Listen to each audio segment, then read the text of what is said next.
cheap French brothel. and you know, how do people walk through there with a straight face? I guess it's hard for me to fathom. You know, I don't know. It's kind of like stepping into an altered universe. You know, it's like you kind of go there to be entertained and to see everything, and then it's like, okay, let's step back into reality again and, you know, move on with our lives. But it's, you know, it's for show, and it is what it is, I guess. And my brother is actually he's working at a church in Santa Monica right now, as part of, you know, the retaliation against me. Of course, they fired him, and he and his wife went up to Santa Monica, and they're actually doing great. He's working for a church up there and helping my dad out at the Word Network. And what was the timing of when they let him go?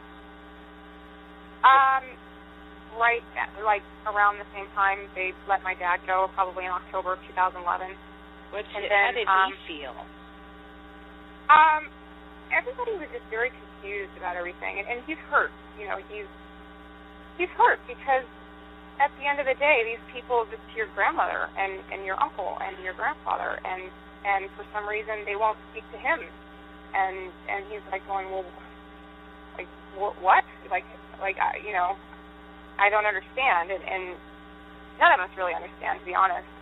It's really sad, and there's no reason for it. You know, we've been blessed with good health and time, and it's definitely time that could be spent together as a family, and for some reason that's not happening. Yeah. What about this Jesus character at the Holy Land experience? I saw on the behind the scenes. So see, I watched the show. Like I said, you don't. Yeah. And she was doing this whole tour behind the scenes, arm in arm with this guy, like snuggling with him through this whole thing. It was like shocking how indiscreet it was. Do you have any insights into that? Oh, absolutely. You know, it was. Yeah, it was very bizarre to me because, you know, when I would go visit my grandmother in Orlando, you know, he was always around, and they would hold hands and walk together, and you know, I witnessed them, you know, snuggling, exchanging kisses, and I'm like going, what in the world? and you know, I asked her about it. I said, Grandma, what are you doing? And she said, oh, I kiss everybody on the lips. And I said, what? She said, yeah, you know, I kiss everybody on the lips. It's not a big deal. It doesn't mean anything. And it's like, I don't know. It made me very, very uncomfortable. I can say that. What's his name? His name is Les. And he's actually, it's very sad because, you know, he's got a beautiful wife and 3 beautiful children, and you know, here he is, you know, clearly having an inappropriate relationship with my grandmother. And you know, he doesn't leave her side. It's like she travels somewhere, she takes Les with her. Both my grandparents do drink alcohol on a regular basis. My grandfather, unfortunately, has a horrible addiction to alcohol that has really deteriorated his brain. You know, he's just not the person he used to be.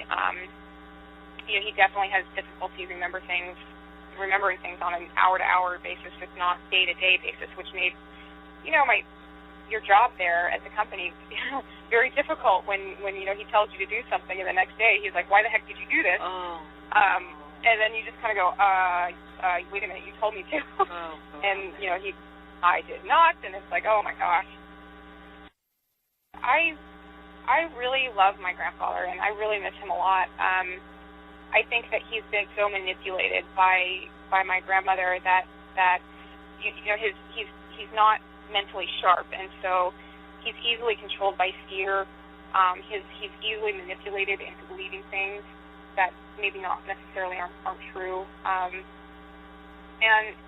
you know, regardless of any personal downfalls he may have or things he's struggling with in his life, you know, I really miss him. Like I always felt like I had a special connection to him, and I really love him a lot. And I hope to someday, you know, at least have a relationship to be his granddaughter again, because he's pretty funny. You know, he tells some really funny stories, and I think that's definitely what I miss the most. about being in California. You know, nothing would make me happier than to see TBN in the hands of somebody who would run it properly and do right by the employees and really make it a wonderful thing. You know, spreading hope and inspiration instead of, you know, prosperity gospel and hopefully, you know, God willing, that'll happen someday. I remember one year I was in personnel and I fought to have my like the holiday fell on kind of a funny day where it, like I guess the Christmas Day was going to be on Friday and so Christmas Eve was going to be on Thursday. So I asked my grandfather if it would be okay to allow the employees to have Christmas Eve off as well as a holiday, and he reluctantly agreed eventually, and then, you know, my grandma found out about it and was so angry with me. And, you know, called my grandfather all upset because, you know, TBN would be losing so much money if we gave the employees a day off. And so my grandfather ended up canceling. He granted it as a holiday, and then at the last minute on, you know, December 23rd at 3 p.m. sends an email out to all the employees saying, Christmas Eve is canceled as a holiday. You all need to come into the office. And it was just like, oh, my gosh. I felt so bad. I wanted to crawl under the table. That's horrible. Yeah, and so it's just, you know, it's just stuff like that it's just like it wouldn't really cost them anything. You know, it's a soft cost to give that day off so people can spend time with their families and of course, you know, they ended up taking it away at the last minute. And you know, I don't know. My grandparents they see employees as a liability. I heard one person put it very, I guess, honestly and truthfully when he said, you know, like, Jan treats her dogs better than she does for employees, and to be honest, it's true. I would always joke with my grandma and go, you know, if I could do it all over again, I'd ask God if I could just come back as one of your dogs, because you know, she's feeding them, you know, leftover filet mignon and all this other wonderful stuff. Have you ever thought of telling your grandfather the situation with the Matthew Crouch thing? Because believe me, that is the most shocking I've thing tried. of all. They have him locked down. I mean, not even my dad can get a hold of him. So, and I'm like going, Dad, you know, please, somebody needs to tell him. And not even my dad can get a hold of my grandfather. So, you know, my grandmother and my uncle have him so surrounded and inaccessible to anybody else in the family. I think to keep him in the dark about a lot of this. Oh, it seems like he's the biggest sucker. You know what I mean? It just seems that way. Oh. Very naive. Very naive. Yeah. But, you know, my grandmother, she really puts it on. You know, oh, honey, I love you. And it's like, you know, I don't know. I was deceived for a long time, too. You know, I thought my grandmother was just the most incredible person in the world. And, you know, she doesn't even talk to me anymore. So, you know, I don't know. Wow. She's very talented. Do you think that there will be people that could end up, once this thing all plays out, that could end up in Well, in I do know that the Orange County District Attorney's Office and the U.S. Attorney have, I guess, deployed a joint task force to, you know, do an investigation. And I have been cooperating with them, and I will continue to cooperate with them as they work through the process to see, you know, what they feel, you know, what crimes have been committed and to hold, I guess, the responsible parties accountable.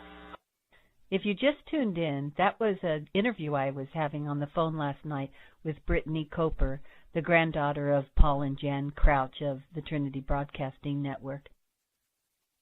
I apologize for the bad quality of sound, for the telephone was just making a hum or something, and it just couldn't be avoided. But anyway, I would like to summarize what we learned. This was a very shocking testimony. Some of the things we learned was that Paul and Jan have not lived together as a couple in decades, that their relationship on the air is a sham, that Matthew Crouch is the product of adultery and not Paul Crouch's biological son. Jan, still in her old age, is in an adulterous relationship. Paul Sr. is a drunk. Blog Talk Radio. Both Jan and Paul are tyrants as bosses over at TBN. And it was interesting to learn that the U.S. Attorney's Office is investigating for potential criminal action upon not only the Crouches, but also the other relative, John Casoria, possibly, and of course Matthew Crouch, and who knows how far it can spread. All I know is that this is another scandal, like we've had so much in the recent past, that has turned even the world's view of Christianity into disrepute.